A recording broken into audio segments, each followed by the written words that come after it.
Hello, so if you guys can hear me, hello James, thank you for being here. So if you can hear me, please type, let me know. Yo, April Cox, how's it going? Can you hear what I'm saying? If yes, then please let me know. Sorry, I'm having some technical problems. I'm not used to the new YouTube. Okay, so let me just send a link to the live stream out on my Twitter, and then we can start. So bear with me 2 seconds, please.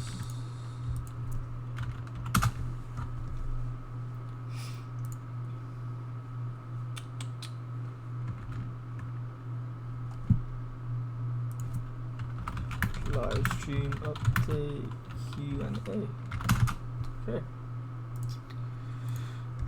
Right, so how are you guys doing? So I guess what was your goals for this month, if you want to type it in the chat box where I go through what I had prepared. So my month 3 update, most of it I spent going through the Heisig book, second book in Isaac series, remembering the traditional Hanzi. So I said I was going to go through about one chapter a day, which I did. So I'm on chapter 30 now, but you can see here you go, the character number 2121. So I've only actually gone through about 600 characters this month, and that was the first 30 lessons. So actually, it turns out in the second half of the book, the lessons get really long. So I've did that anyway, and I think my reps on Anki is starting to get quite high now. So, and also because I'm going to Taiwan soon, I think I'm going to take a bit of a break from Heisig's book, and I'm going to be focusing on my listening comprehension a little bit. So what I've been doing to focus on my listening is basically I've been importing YouTube videos from YouTube into Link, which I can then listen to first, read the transcript and listening and reading a few times over. April says, so are you doing any speaking with native speakers right now? No, not yet. I've still been focusing mostly on listening. I think towards the end of the month I'll probably start, because I imagine when I get to Taiwan I'll probably have to start speaking quite a bit. So I mean, I haven't started yet, but I'm going to start at some point this month, I think. I'm not sure if I'm 100% ready yet, because my raw listening comprehension still isn't great. I mean, I've only been going for 3 months, but I think it's at least enough to give it a decent go. So I'm going to start towards the end of the month and hopefully jump on italki and have a few lessons. And if you guys are interested, then I can record some videos for you, so you can have a laugh at my expense. So yeah. So anyway, so I'm going through this at the moment. This week I'm going through dialogues from YouTube importing into Link, and I'll show you in a second what I've been importing if you are interested. So the plan as follows for the next month, because I still want to progress into Heisig and finish this book, hopefully not in the not too distant future. So I think I'm going to be switching between a week on dialogues and a week-ish on Heisig to try and keep my reps down and help improve my listening. The other reason why I'm working on listening as well is because I've got a placement test on the deadline's the 20th of July. So I'm going to be aiming to try and boost my listening a little bit before that. Hopefully I can get put in a decent class so I can at least have some interesting content. I know the first few books in the series are quite stale apparently, but some of the higher ones, they cover more interesting topics. So hopefully I can be put not right at the bottom, even though I've only just started, but we'll see. Hey, how many new cards are you doing per day on Anki? Jose says that. So actively sentence mining, I'm not really sentence mining at the moment, because I was just doing remembering the traditional Hanzi. So for that, I think I did. I was trying to average a chapter a day, so it was between about 20 and 30 characters a day for the past month, and now my reps have got quite high, because I think the thing is, if you don't take any breaks from adding cards and you just keep on doing a bit more and a bit more, the reps just pile up over time, and then I think if you just take like 1 week off, because you can get a lot of characters stuck between like the 1-10 day range that just keep on going round and round. So I think if you stop for like a week, I find the reps drop massively. So I think after do a week off, I'm going to go back to trying to do 30 characters a day. So yeah, April Cox, that's probably where I went wrong. I was so keen to start speaking with people before I was actually ready. Yeah, man, I don't think it's like a big deal. Like, I think speaking from early on of someone who's a beginner, like when I was learning Cantonese, I did the same thing. I think I spoke quite early as well. And I think the main benefit you get from that is it's just that real human interaction is really motivating. And you can see really tangible progress. And I think if you're just kind of locked up in your room doing Anki cards and watching Netflix and reading, then it's not the same as speaking to a real person. So I feel like even though maybe it's not ideal from a linguistic point of view to output right from the start because you haven't acquired the sounds, you haven't acquired the grammar, etc. yet, but I think if it's motivating and you enjoy it, then I think there's more benefit than harm. And also I think if you do like a more kind of silent period when you can understand more, then that's fine too, So I'm going to start speaking early. I'm not sure if I'm 100% ready, but I'm going to Taiwan, and the reason I'm going is 1, to learn Mandarin, 2, I'm going to have a good time, so I can always refine it when I get back.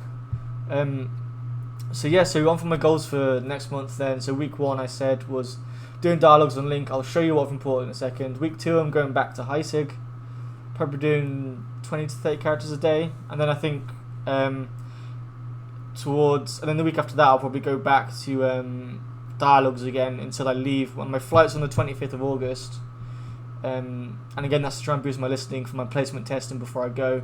And I'll probably start trying to book a few lessons in that point, and then keep up lessons after I arrive in Taiwan.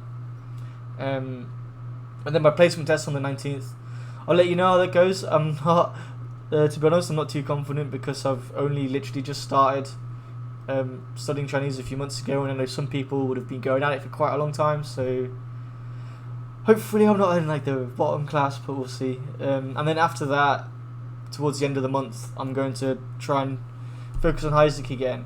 I think from when I arrive in Taiwan, from like the 26th, I think I've got like a week and a bit gap before my actual lesson starts. So in that week, and when I'm not going to be at work either, so hopefully I can just, full on grind and finish the book, and then I can just have it done. And then after that, I can hopefully go back to some more interesting content.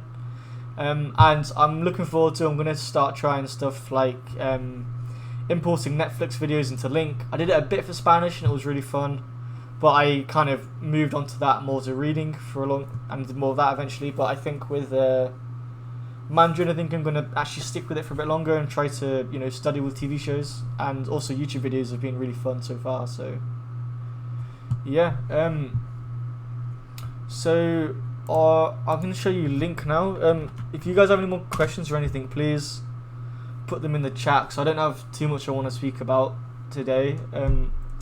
So if there's no more questions, then I won't stay too long. I think I'll have about half an hour. So like I said, any questions, feel free to type them out.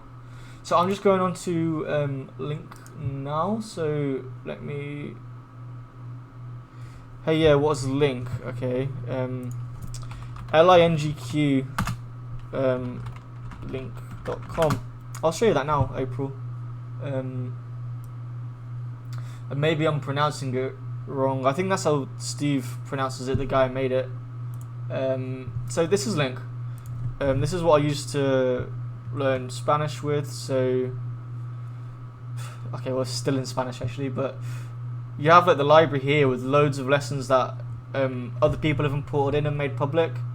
And if you look down, this is for traditional Chinese. You can find all sorts of stuff in here. So here's even Taiwan teaching of Chinese as a foreign language, Mukbang B, for example, and they've got some other things here. So I mean, if I just click on a random lesson, you can click import. So I'll just try one of the mini stories, and what you can actually do is you have the audio up here, which you can add to a playlist and have on the app on your phone. So you can, if you have download the app, and you put songs into a playlist, you can just download the MP3 and just like listen to it wherever you are.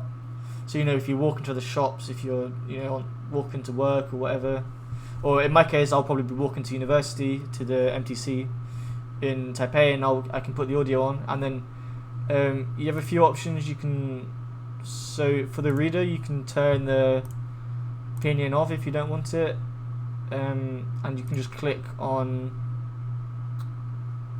the characters and it tells you what the definition is.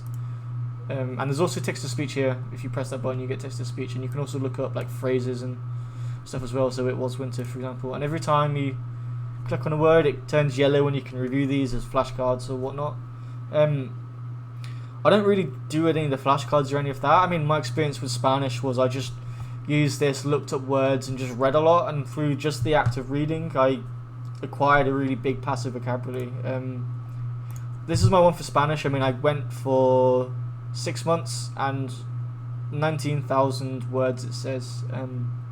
Although that does include, like, say if you have a verb, it includes every single form of that verb. So, you know, hablar in Spanish, it'd be like all the different forms of that. So if I recognize a stem, then I just don't look up a word and it counts it as known. So I don't think it's the most accurate thing, but at least it's like, you know, a rough idea. So on to what I've been importing. So this is going to sound really, really nerdy, actually. But, you know, I think it's quite interesting. So what I've been doing is I found some of the cinematic trailers for World of Warcraft, which me and my brother used to play a lot when we were younger.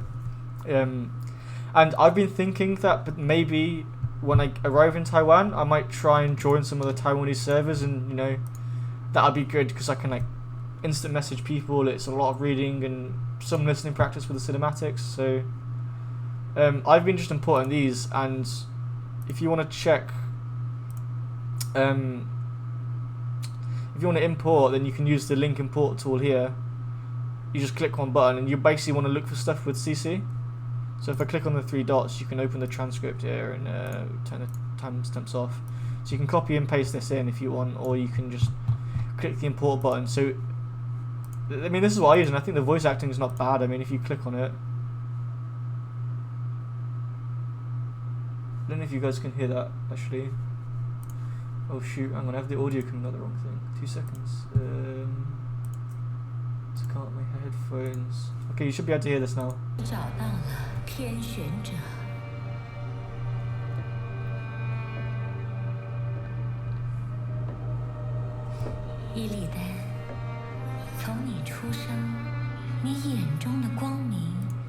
You know, and that's what I've been. So I've done maybe 3 or 4 of these videos on Link at the moment. And I think they're quite short, and actually they speak really slow and super clear. So yeah, because the videos are fairly short, then, you know, I think it's quite a good source of input because they're crystal clear. And I think if I'm jumping into the world of, you know, native content now, you know, trying to understand everything, and because they're short and they speak quite clearly, then I think that's you know, quite a good one. But in terms of relevant vocabulary, it's more be for like if I'm getting into gaming later, which I very much want to game more in Chinese, and also if I want to get more into in terms of actual day-to-day conversation, this isn't going to be very useful. So the other thing I was looking at, and actually I'll show you quickly now, is if I go onto YouTube again. So there's a YouTube channel called STR Network, and they have, so here's the YouTube channel again, and if you go on the videos here, they have a show called the Night Night Show, and this is, I think they obviously have themes and stuff, but it's quite unscripted, and a lot of the videos they get uploaded with subtitles. All these are quite long, but you can find some shorter ones, like this one here is 5 minutes, for example, with subtitles. And again, you can just import that into Link, and because it's got subtitles, you can open the transcript at the side here, you know, and you can just read through slowly. So I think I'm just starting out with these cinematic trailers because they're easy, or easier, because they speak slow and clearly and there's not too many words. But I think after I'm going to try and jump into the SDR because it's a lot more natural speech. Yeah. So April, I hope that answers your question on what is the link. So James Cook, I teach English and ALL. My students just want to sit their asses in front of a screen and learn, and you claim to learn that way. So,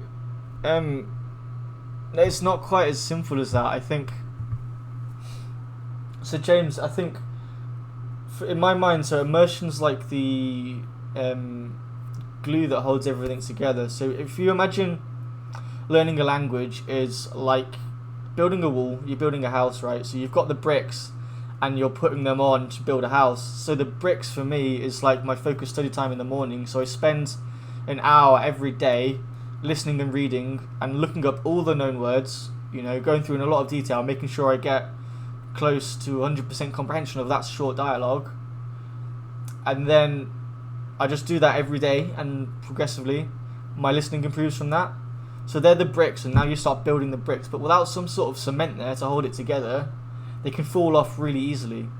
So I feel like if you're immersing and you're watching a lot of TV as well as doing some more dedicated focused study time, what happens is all the stuff you studied in your intensive time shows up in your immersion.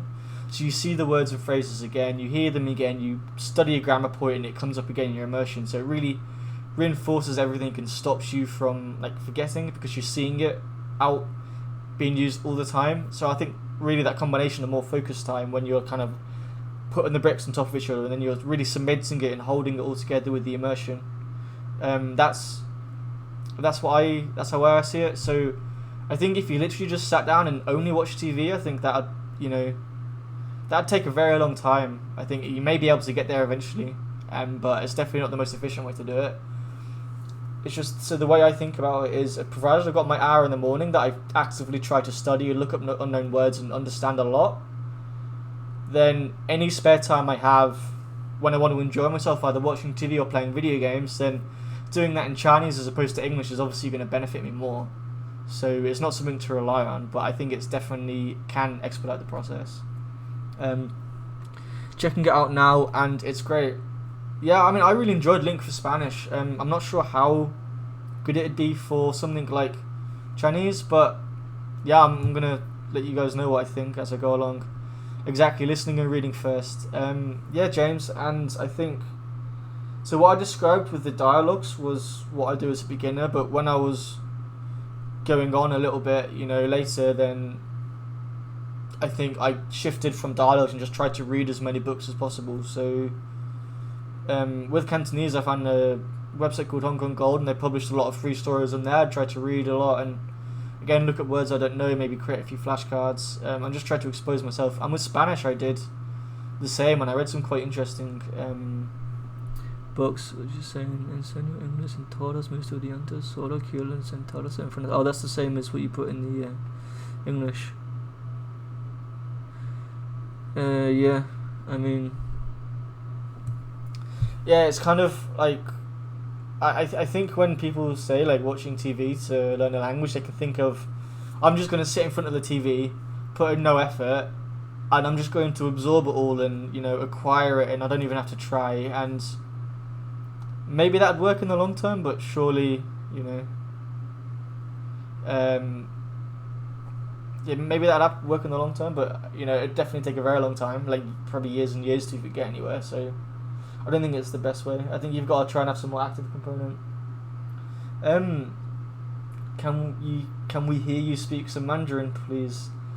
I've not spoke any Mandarin at all yet, so I'm super basic. I mean, I know a few words and phrases that I've come up and I've listened to a few times, but I'm still very much trying to get a base. I think what I'm going to do in a few weeks, when I think my listening is a bit better, I'm going to start speaking on italki towards the end of this month, and I'm going to record it and put it on my channel, not to kind of say, look how good this is after only a few months, because I know it's going to be with a lot of mistakes, but just to try and help benchmark my progress and show that it is a struggle, especially when you start. It can be. So I'm not going to speak Mandarin today, but I will upload my videos on italki towards the end of the month. And I've always found it quite weird. This is actually something that, so I went out with my girlfriend and her friends from Hong Kong a few weeks ago, and I spoke to one of them on Skype for the first time, and so my girlfriend sits down, she's on Skype, and she starts speaking in English, and she goes, "Oh, you know, my friend's never met someone who can speak a bit of Cantonese before. Go and speak Cantonese, say something in Cantonese."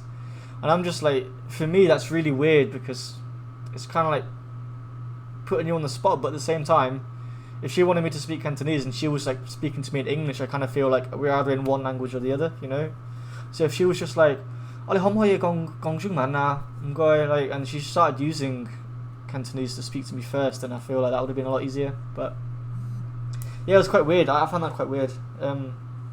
But then, you know, as soon as I'm with her friends and they're like all speaking around me, you start like to switch your mind over to that like setting, so you can just focus on that. And I think switching between languages is a lot harder. I found anyway. I think you must be very disciplined. When I start a language, I have to start speaking ASAP, even if it's just a few sentences. Not so much discipline. I mean, I'm in no hurry. Like, I think I enjoy doing input quite a lot.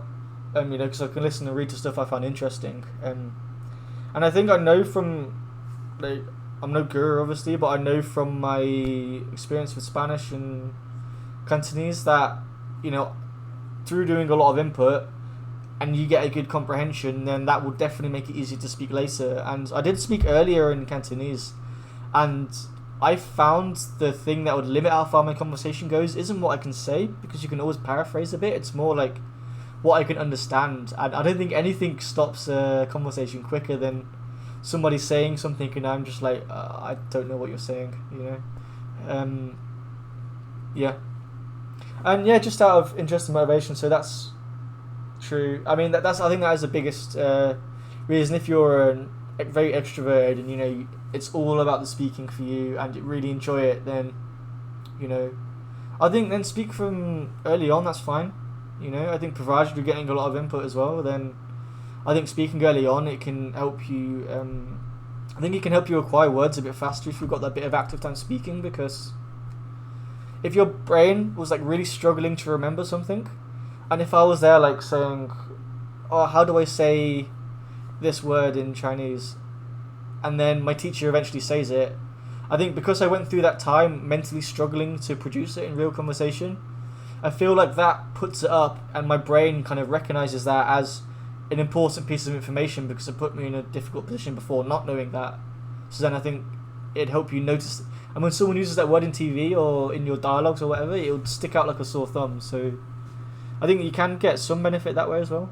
But yeah, so I think so that's it. Thank you for you guys stopping in. If you don't have any more questions, so I'm going to quickly summarize what my goals are for next month. So this first week I'm going to be going through dialogues on Link, mostly the World of Warcraft cinematic trailers because they're short, clear and quite interesting. I'm going to be going back to Heisig for a week after that, and then towards the end of that second week, so it'll be starting on the 15th, towards where my flight is on the 25th, I'm going to be going through dialogues on Link again. I'm going to be going to the SDR network because the dialogues there are a lot more natural. They're, you know, talking about real things. It's unscripted speech, so it's a lot faster and, you know, more like what people would speak like in Taiwan, I think, from the videos I've watched so far at least.